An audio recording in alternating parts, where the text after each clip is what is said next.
Thank you for watching today's Divinely Guided Message channeling. A lot of the troubles I think a lot of people have today, it kind of centers around what do we do after we meet our happily ever after? How do we do that? And that the fear, especially if you've never had an example of what true love acts like, walks like, talks like, can be very intimidating and scary. And I commend you for tuning in, because it takes courage to embrace that life is short, and that when you do meet someone that inspires this within you, it's rare. It's incredibly rare. You're lucky to have met someone that inspires this, let alone possibly have a second chance if you let it pass you once already. Like, that's even more rare. So it takes courage to open, and I'm grateful that you're listening. Thank you, and you're very welcome in this space. The fairy tale of happily ever after, that will be the theme of today's talk, really is Beauty and the Beast. And this is a very dynamic story. There's so many layers to it, just like a cake or an onion. It's a bit of a challenge in a way as to where to start. So I want to begin with going into a little bit of the three main characters. And I know you're like, oh, there's two. There's three. You have Belle, you have the Beast, and you have Gaston. And I want to invite you to not see them as stuck in their gender role, because we all have aspects of the Beast within us, as well as Belle, and even Gaston. To think of this story as, how do I see myself in each character? And then to move out from there, to begin to see it in the people around you. That is the key in a lot of ways as to how to do what comes after the happily ever after that they typically leave you at the end of the fairy tale, is being able to see yourself in the other person, to empathize, to try to see their perspective. And when you find that challenging, to ask, to gain insight, to learn about yourself through them. Because we're all mirrors for one another. We're all mirrors. I want to begin with speaking about the Beast. Yeah, I would like to speak about the Beast. I think the Beast is, initially at the beginning of the story, he's a very hurt and angry person. He's very bitter. And it's not without reason. And that's the thing, is from what you understand from the movies and the stories that you're exposed to as children even, it's elaborated to, it's hinted to from his environment that he didn't have a lot of love in his life as a child. He had a parent that was not necessarily the healthiest, and more than likely was cruel emotionally. So, of course, even though he was abundant in money as the prince and wealth, he was not abundant in love. He longed for it. So wherever he could get any kind of positive feedback that felt a little more intense, a little more than just the deferential to, oh, well, you're the prince, so I have to agree with you. He seemed to find that affirmation when he was cruel to others. And those around him positively reinforced that, at times out of fear for not wanting to be the focus of that. Divine stepped in when the sorceress showed up. Now, I don't see her as a villain. I see her as a teacher, a sage. I see her as the divine intervening, knowing that he was worthy and capable of experiencing true love if only he really strived for it. The future he would have, the kingdom would have, without that lesson made imperative, unskippable, in other words, there would have been consequences for many.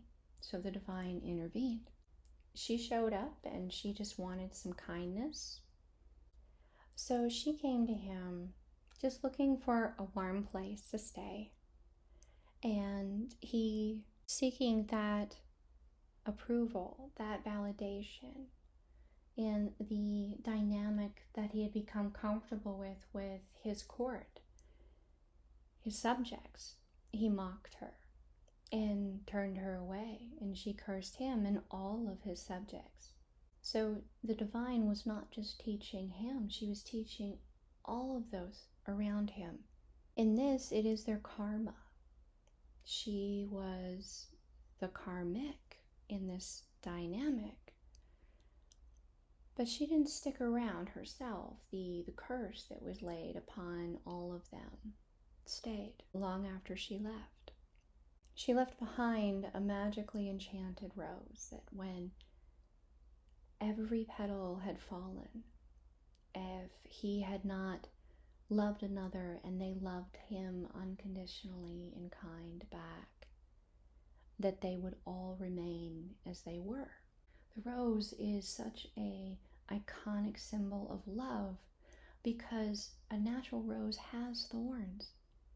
Every person has their hurts, their scars, their vulnerabilities, and when you fall in love, you learn them through trial and error. It's willing to work with them and then become careful around those thorns because you care, because you love them, because they're worth the work, they're worth the effort, and they see you the same way as we're all mirrors for one another.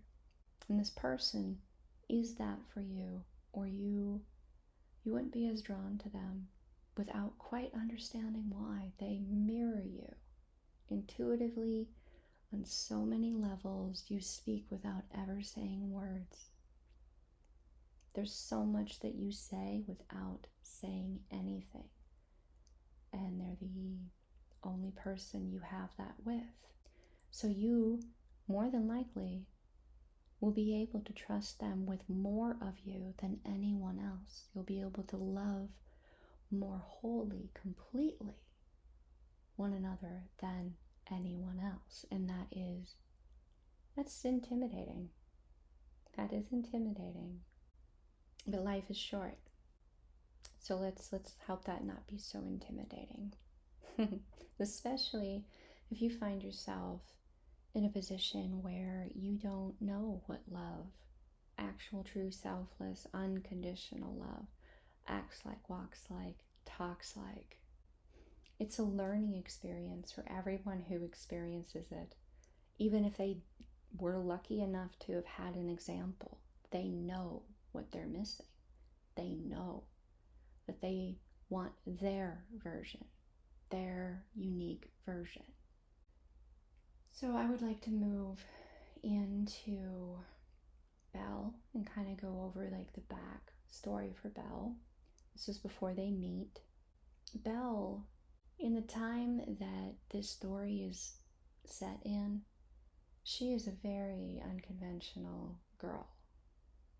For one, she's raised by her eccentric inventor father, who is loving and nurturing.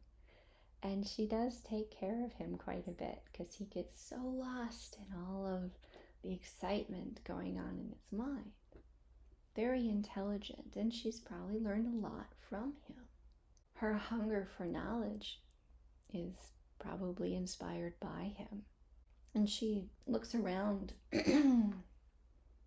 her environment, her society, at the roles that women take, and just like the song says repetitively, she wants so much more than this. And I think we can all relate to that. Man, woman, child, teenager, definitely in our teenage years. Oh my. We can all relate to some point in our life where we were just like, this is not it for me. I want more than this. I can't settle for this. But she looked around and all she saw women were to be married and to make babies. From what you saw, at least from what I saw, many of them weren't happy. Life is complicated. Really, from looking at even a lot of the men in the environment, they weren't necessarily happy either. So Belle, she would get lost in her mind. She would enjoy books. She would create worlds. She entertained herself. She had a connection with animals. They were like family to her. They were closer to her than most people. You can definitely see that with her and the horse. Moving into Gaston, Gaston seems to have a bit of the earlier beasts in him, in that he didn't really have the divine intervene. He's the quintessential, like, star quarterback kind of thing, the stereotype, right? I'm not saying every star quarterback is like this, because that's not the case. I know that's not the case. For my own life, I know that's not always true. However, he based his worth upon competing against his peers. He was so competitive that he would always get what he set his eyes on, and then he'd get bored. And they all thought that he was the best at everything. So he got a lot of perks for that. And in Belle, he saw someone who did not want him, and that made him want her more. He didn't understand what she needed from him because he'd never been challenged to understand himself outside of how others viewed him, to understand his worth as an individual for his thoughts, his feelings, emotions, his opinions, outside of being competitive and getting that feedback because he always won or he was the best at everything.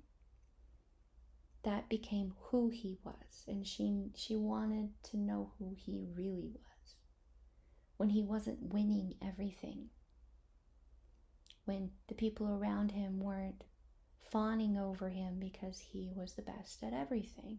Who was he when he was alone, by himself, with no one to perform for? In our society, there are times where I'm pretty sure we all understand this to some degree. I know that my mother would talk about her work cap and her home cap. Her commute home would be the time she took to take her work cap off and leave it at work. So when she came in the door, she was mom. She was mom, she was wife, best friend. She wasn't still in her work mind space, being the boss, dealing with the drama that goes on at work. She had that time to take that cap off. So there are hats that we all wear, and I prefer that term because it's understandable. It's like a box that you operate out of while you're at work, and a box you operate out of while you're at home. A mask is something you wear all the time. So in Gaston's state, in his case, he thinks his mask is who he is because he never seemed to be challenged to understand himself outside of being competitive and being the best at everything he competed in. So he never was challenged to understand who he was. So he doesn't know. So he can't give her what she needs. That really caused a lot of existential crisis, if you will, in him. And it created a lot of rage. He didn't understand. He felt hurt and rejected, and for someone who's always won, that's not a good state to be in. It's something he was not equipped to cope with. He had never had to learn how to cope with not winning. To some extent, like, we can all relate to this, whether it be ourselves, someone we know. I'd like to think in today's day and age that there's more available to challenge an intellectual mind, even one that is so competitive, than during this time in human history that the story is set. Yet as an archetype, as a character, we can relate, be it something personal that we can see in ourselves, in Gaston, or someone we care about around us, have cared about in our past or currently. So divine intervenes at this crucial moment. Crucial in that these two need to meet. And the beast is not in a good way at this time. And a lot of these fairy tales, they come from the Brothers Grimm, right? So those stories are far darker. So the childhood story, though, he gets upset when her father gets lost and finds this beautiful, I believe, white rose in his garden. And roses are kind of a touchy topic for the beast, so he really was not cool with that. And being that he was so isolated, and he felt so incredibly guilty and responsible for all the misery that he experiences, as well as all of his subjects that are stuck as tea kettles and candlesticks and father clocks. You know, he feels so responsible. There's so much anger, self-loathing, guilt present within him that he's really not very kind. And he imprisons her father. She goes after her father when the horse returns home without him. She offers to be in his stead. So he imprisons her. And all of his subjects are trying to help him see through this situation as an opportunity, because it is. The divine has brought a situation where there's a possibility, and his guilt, his need to nurture and take care of them, because underneath it all, he really does care about those around him. I think that's his inner child, because his subjects could have been cruel, and instead they chose to give him what they could of nurturing, even if it ended up not quite being exactly what he needed. They couldn't replace his mother. They couldn't replace a loving father. They were subjects. They were of his court. They could not parent him as though they were his equal. So he feels responsible, and that inner child in him feels a loyalty to them to try. And it's what breaks through his anger and his rage and his guilt. He doesn't necessarily want to nurture the hope for himself, which is understandable. That is a very heavy burden that he is carrying. He nurtures that for them because he can't take it away from them. He cares too much for them to take that from them. So she gets to have some upgraded accommodations. They entertain her, and they try to be this bright spot for her. And then Mr. Grumpy shows up, right? Now, if you were to set aside his outward appearance for a moment, he really is Mr. Growly, Grumpy. That's his mood. He's always in that mood. It's just his mood in the story is something that is now apparent in his appearance. So he wears it. It's glaringly obvious, right? But Bella's not like most women in her time. She wants more. She wants an equal. So she's willing to react and respond based upon how he treats her, how he speaks to her. And she's not like any other woman he's ever met.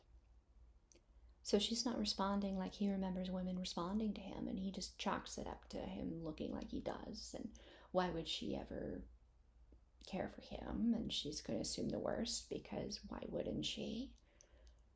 He's stunned when she doesn't assume the worst. But then when he is mean and he is cruel and it is unfair and she calls him on it, he interprets it as her being mean because nobody ever calls him on his stuff. So he thinks that she has risen to the occasion and confirmed his assumptions about her, which leads to her leaving. And when she leaves, he knows that he chased her. He knows that she's running from him. He knows she's upset. So begrudgingly, he actually cares about her. Even though he's chasing her away, he cares for her. So at least make sure she gets to the edge of his property safely. At least that's what he tells himself. So he shadows her. And it's a good thing he does, because there's this pack of wolves that are hungry and they see her and her horse as their next meal. He is able to fend them off and he gets hurt in the process. Something that I think is very interesting is the bond between her and her horse in this moment. You would think that the horse would see him as the apex predator and would not be cool with carrying him anywhere. But the bond and the trust between her and the horse, who she sees like family, because her heart is that big. She is that connected. The trust is there. The horse understands that Belle feels safe with him, and that legitimately he did save not just Belle, but the horse as well from being a meal for a pack of wolves. But the horse does end up carrying him back, and she nurses him, and he's definitely grumpy and grouchy about it. It's the moment he yells at her when she puts the cloth on his wound to kind of help it along, and he yells at her that it hurts. And she, that interaction that they have in that moment is really, it's kind of sweet, because something clicks between them. He understands she's not hurting him to hurt him. Sometimes the medicine you need hurts a little bit. And someone who cares about you will be considerate in how they apply that medicine. They won't be cruel about it. They won't pour salt in the wound and rub it in and expect you to be fine with it. This could be something that we experience when they discover one of our thorns, right? One of those triggers, and that's one of our vulnerable spots that, oh no, they found it. I couldn't help but show that I was vulnerable here, and they discovered it. So we kind of bark at them, snap, run, do something to create space to cover up, re-put the wall back up, so that that thorn, that sore spot, that vulnerability is re-insulated. So initially, in discovering these thorns in your relationship, in your person, or they in you, it's not to be cruel. It's because they're seeking to understand you, and they don't really understand how or why that particular spot hurts so much. They may know something's there, but they don't know why. They don't know how intense the hurt is. You don't necessarily need to share your traumas with one another to understand one another. Sometimes, though, someone you care about, especially when you're empathic and in tune and aware, just a compassionate person, you see them hurting, and it's like They have an infection, and the only way for it to heal is for the pus to get out. And that sounds so gross. But sometimes they just really need someone to hear that hurt, someone to witness it in order for it to heal. That alone, it being witnessed, heard, is the exact thing that it needs to finally heal.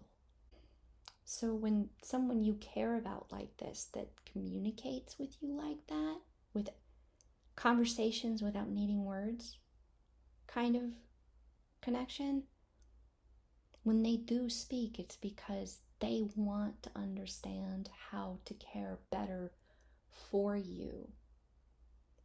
And they need more information because they don't understand. Even if you're an incredibly intuitive individual, there's still a point where you're going to need that person to give you their thoughts, their perspective. It's part of why you're fascinated with one another, because even though you're able to communicate without saying much at all, you just get it, there's still a mystery to you. There's so many layers. There's still a mystery. Speaking to it, asking a question about it, highlighting it, telling you, hey, you're better than this. Why are you doing this? And when I say that, I mean, we all have behaviors that are self-harming, self-sabotaging, and a lot of them we don't even think about. Some of them, though, we are very aware of. And when someone calls you on that, it's not, especially in this kind of a connection, it's not to be cruel, because when you hurt, they hurt. They're aware, they mirror you. When you're in pain, they're in pain. So when you're hurting yourself, they want to understand why. Because when you're hurting yourself, you're hurting them. And they want to understand how to help you not feel like that about yourself. That it's okay to do that to yourself. They want to help you understand why they're so baffled as to why you do that, because they think the world of you. It's not to hurt you. And in that moment, right after he snapped at her and she told him right back, he understood that. She wasn't pouring salt in the wound and rubbing it in. She wasn't being cruel. She was genuinely doing what she could to help him. And he calmed right down. If you notice that in that moment, and we've all been grumpy like that a time or two here or there, you understand it's not to belittle, to be critical, to be cruel. You have that foundation in that moment. Oh, I just saw 33:44 on the timer.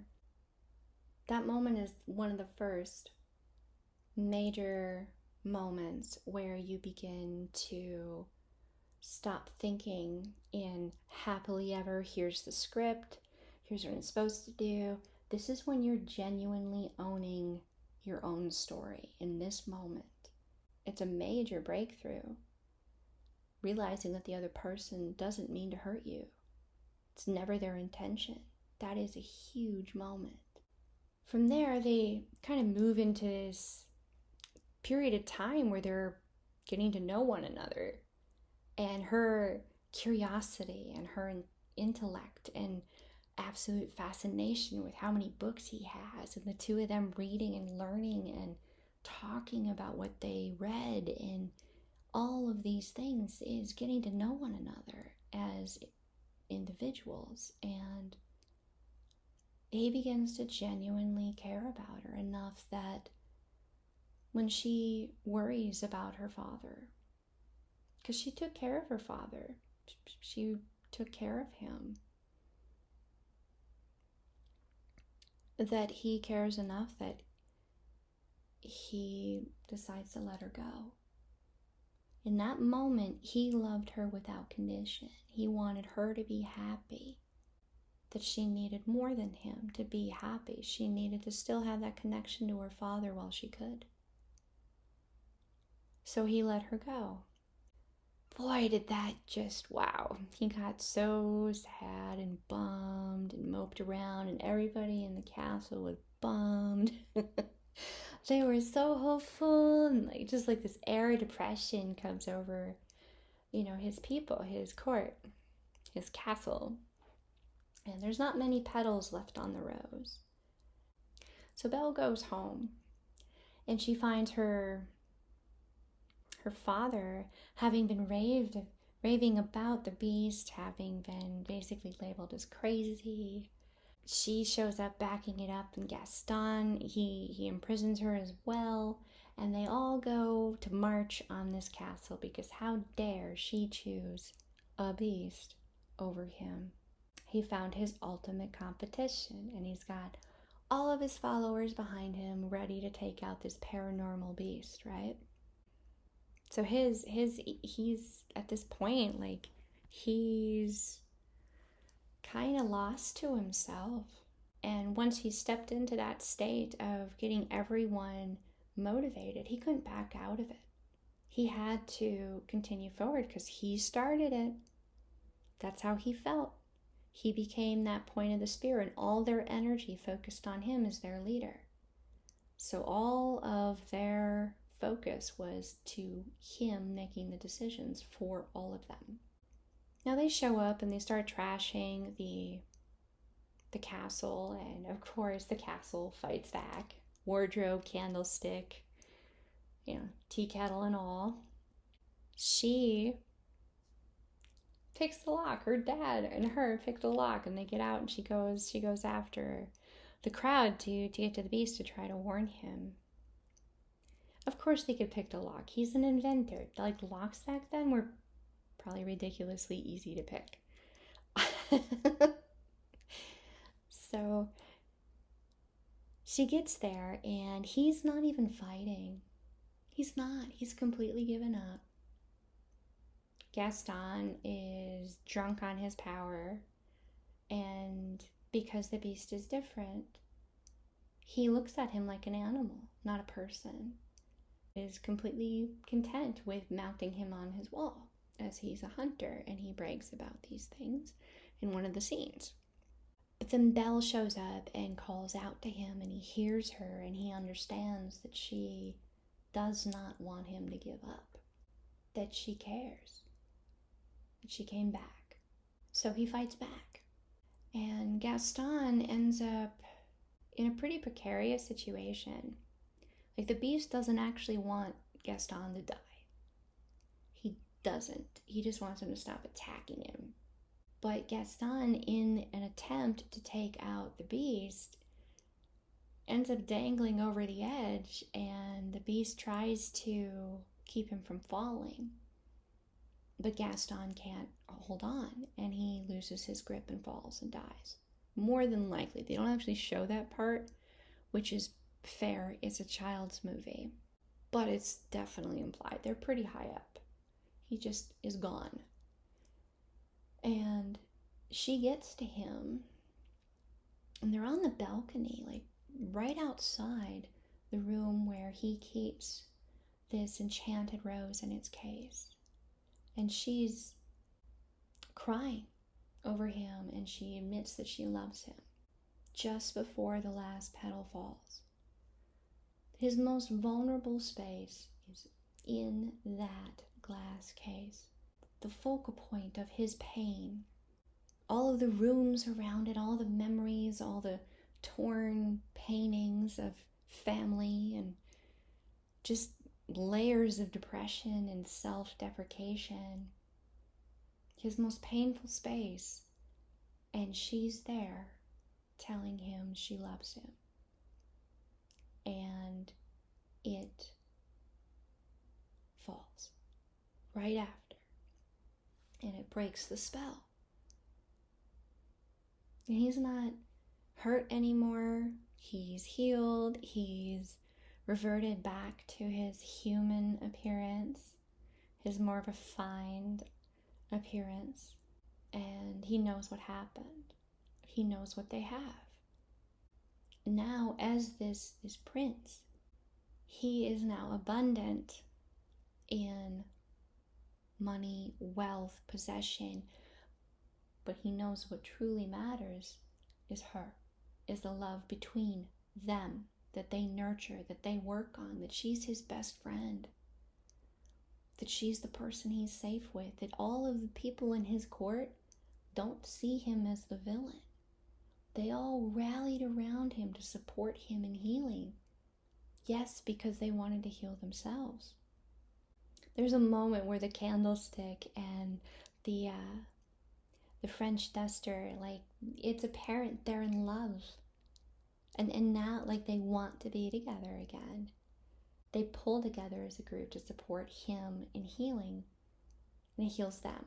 So the court, his kingdom, is abundant in physical abundance as well as emotional love, wisdom, abundance of understanding this. And Gaston, I think in a lot of ways, Gaston represents the ego. The ego, like the parts of us that typically people label as the ego. We all have an ego, every one of us. It's just whether or not we let it make the decisions in our life for us, when we choose to allow it to have control and when we don't. And sometimes, you know when your person is living in their ego. You know it, and you learn how to cope with that. For example, say, your person, maybe they feel intimidated or threatened in some way. They feel that they have been challenged and they've been made to feel small, and that's one of their thorns. And you learn in that time with them that the best way to help them not feel like you're part of what makes them feel small is to just kind of agree with them, to agree with them. Now, I'm not saying agree with them if they're being abusive or harmful, but if it's something about, something that doesn't really matter, like maybe it's about some game statistic or something, and they felt challenged about, what team won or why they were, pro this team versus pro that team. Like, you just agree with them. You just support them. And then they know that they don't need to be in that state anymore, because, at least with you, because you're going to have their back regardless. You're going to always have their back. And they can calm and they can move out of that state. The ego becomes unhealthy in the character of Gaston because Gaston moved to pretty much a murderous rage with it. Obviously unhealthy. It's where there's harm that these parts of the ego are parts of your shadow work. They're parts of you that, like I said, he'd probably never had to deal with an actual full-on rejection, let alone a rejection where she chose someone he felt to be less than or other. So he was offended on top of it. So he was not equipped emotionally to cope with that. That's where the shadow part comes out and can really trip you up in your ego, and to recognize these parts of ourselves and to look at them and work with them, if we even have them to this degree. So he definitely had no idea what a loving, balanced, healthy relationship would look like. But he wasn't going to abandon her when she showed up for him. He was going to fight because he thought he lost her. And he didn't want to apparently live that life. It wasn't what he wanted. But she showed up. So he fought for his life because he wanted to live it with her. She had never really observed a healthy relationship between a man and a woman where the woman in her time was treated as an equal, and she knew she had that in him, that he was her best friend, because he always tried to understand her perspective and he valued that. They don't really go past that point of how you do the happily ever after part. It's the moments, the little things that you do that reassure one another that you care, that you call each other on your shit, that you appreciate those thorns and the vulnerable parts of them, their inner child, if you will. The concept of always trying to show that you matter to one another, that you're in it together, is very crucial. To understand really that if you can relate to every character in this book to some extent, and you can see others you know and care about within them as well, it does not matter anymore if you're a woman or a man. Yes, you can't ignore that these things definitely shape you, that the culture you're in shapes you, that you're given these templates, like watching these fairy tales when you're a kid. A lot of these things, these roles click in as to what it is to be a man and what it is to be a woman, and it's unfair to both because underneath it all, we're the observer, we're the consciousness. Even as a baby, even in the womb, we're absorbing so much information about our environment that we'll probably never consciously fully process, or at least most of us won't. I think there's a movie, it's called like Look Who's Talking Now or something like that, where the baby is fully like giving this constant dialogue even while in the womb.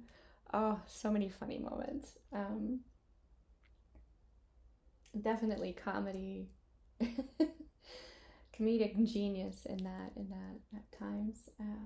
The point I am trying to make, though, is that observer is consciousness, and that we all have in common. We're just trying to understand what it is we're observing, what it is to be aware that we exist. And when you find someone, when you encounter someone that connects with you like this, it can be very intimidating. But it'll be the one ride of your life that you will always regret never getting on when you could. I'm not going to say it's not going to be scary. I'm not going to say that there's not going to be moments where you're surprised, where you're possibly short of breath, where you're feeling absolute elation and joy as well. And you could look at the person in, say, like a roller coaster. Look at the person on your right and know that they're in it with you, that they're observing you being aware, and you're observing them being aware. You're witnessing one another's life.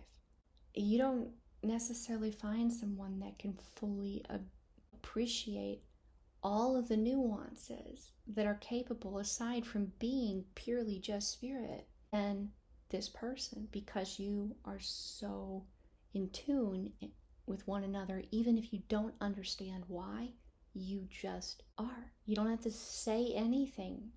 They understand why, what the pregnant pauses are in your conversations. They understand that. They understand you. Now, to have that, but for your whole life, like, what a ride. What a ride. You'll figure it out together, because you'll always be communicating, even if you're not speaking. Even if you're not speaking, they'll know if you're upset from how you move. If they hear you talking to somebody else, they'll hear the little bits of emotion in your voice. Having someone like that, he loved her enough to let her go. She loved him enough to share all of herself that everyone else had always been so intimidated by. She came back, and he fought for himself and for her. In a lot of ways, I feel really bad for Gaston in this, because in his time, at least, he was never challenged to know who he was. So in a lot of ways, even though they all looked to him to make the decisions, they were also very muchly handicapping him, even if he was not receptive to learning about who he was outside of being the best at everything. Possibly part of why he fixated so much on Belle. A really positive part of this is that it's implied that he, being the prince, he was the alpha. if you will, the good alpha, right? Like he wanted to take care of his people. He needed their love, and he wanted them to know they were loved. They mattered. He wanted to nurture them, and they wanted to nurture him. It was a symbiotic thing. Some could say that it was like the family curse, right? He was the curse breaker. It was really on him to break that curse. No one could make him love someone else. You can't do that. You can't help who you love. You can't. It's kind of divinely guided. It's a gift. Sometimes, yes, it's better to love someone from a distance because they are just not going to be good for you. You know they're karmic, that they say they take, but they don't give. It doesn't mean that you can't love them. You just can't give of yourself and never get anything back. That it's unhealthy, it's unbalanced, and it won't change. In this, though, there was give and take. It was equal.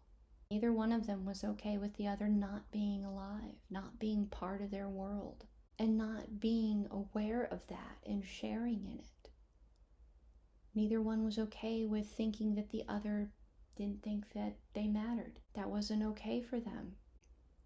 So, with life being short, yes, it's intimidating, at times scary, but it'll also be the moments where you are going to know that you're so glad you got on that roller coaster.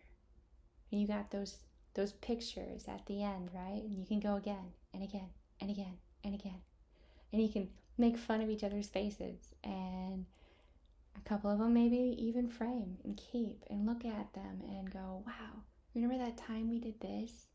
So if you're contemplating whether or not to get in that two-seater next to this person on the roller coaster, if you're there and you have that opportunity, try to imagine your life without them in it at all, period. And if you're not okay with that, what are you waiting for? The only way to figure out the ever after is to be there with them, to figure it out together, to be empathetic, to be compassionate, to be curious, to hold them accountable. When they're doing something self-sabotaging, you love them by calling them on it. When there's people around you or them that are unfair to you or them, you respect them by making sure they know what you observed and leaving it to them to handle it. Now, if this means that you're being disrespected, that's different. You should never have to put up with being disrespected because your partner has self-sabotaging behavior that they're unwilling to work on. You should never have to deal with that indefinitely. That is not selfless. There's a fine line between controlling and having boundaries. It can be kind of ambiguous. Now, I'm speaking to this because the beast, he's going to be the territorial kind of guy. He's going to be possessive. And she is not going to necessarily feel threatened by him getting attention if, someone becomes disrespectful with the attention that they give him, especially if he doesn't want it and it's obvious. She'll become protective of him, which will be perceived as possessive. And if there is any kind of a background like this in your dynamics where it was an unhealthy thing, where it was controlling, and that can lead to other things that are very unhealthy and thus become one of the thorns on your rose. It can remind you of being abused by a previous partner or dynamic. It is only that if there's if you don't do this, then that. It's not allowing there to be any, this is a really good way to put it. So when you're raising children together, very common advice is you have to be on the same page. You have to be joint in your decisions. You have to parent together. If you are not on the same page, the child will use that, because children, that's how they are. They manipulate you to get what they want, and that's just part of being a child. It's just part of it. And they crave you giving them boundaries, even if they really get upset when you do it. They crave it. It makes them feel safe. For the two of you to be on the same page and to back one another up. It is similar in this situation. You need to be able to stand up as a couple on the same page. Say someone hits on him right in front of, the girl. And the girl is obviously like, why are you disrespecting me, him, and yourself by behaving like this? You look like a fool. And it's not okay, and it's offensive. It's distasteful. This is her perspective. It's inappropriate and negative, and she doesn't want around her or in her life. And her partner being on that same page of, why are you disrespecting me, my partner, and yourself by hitting on me when you know we are not open to this behavior? She's all I see. I'm all she sees. What are you doing? That joint, that same page, that is the way to handle healthy. Just, there's no opportunity. There's no space for a wedge, because you're all the other sees and they're all you see. To have that level of commitment, that joint commitment to not wanting any opportunity for a wedge to ever be placed between the two of you, because they're your person, period. It's not about manipulation and control. Are they your person or are they not? Are you gonna stand up together to anything, anyone that approaches you in an unhealthy, unbalanced way, to try to take what does not belong to them from you? Both? Because it is to take from you both. Not just one of you, both of you. When one of you hurts, the other hurts. You mirror one another. To approach any challenge this way, any topic, discussion, anything, to be able to find that middle ground that you both agree on and back each other up.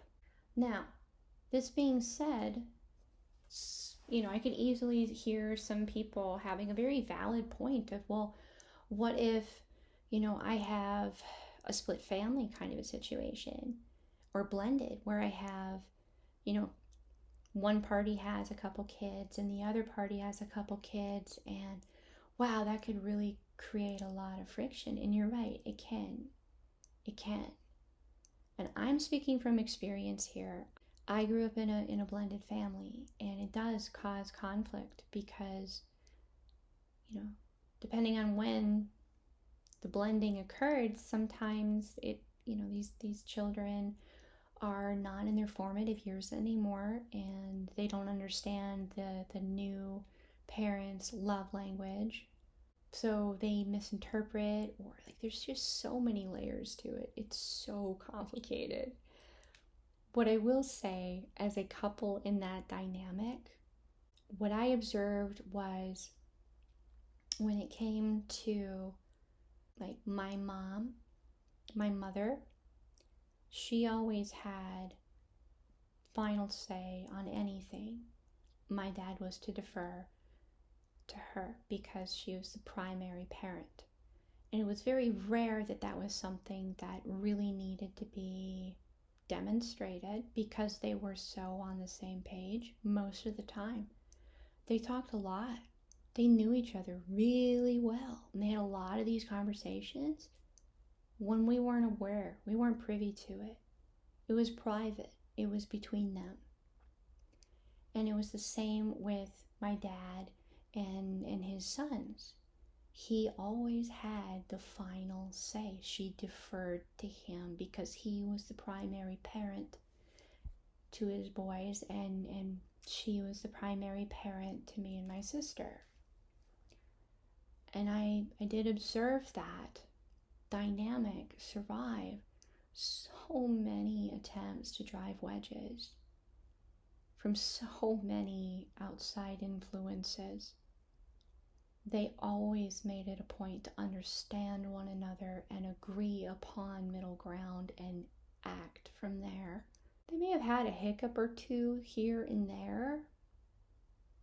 They just refined the process. They understood more about one another and how to adjust the questions that they needed to ask one another. They learned each other better. I do hope that you found some comfort, some guidance, some synchronicities within this talk, this reading, this guided channeling, that you understand you're not alone.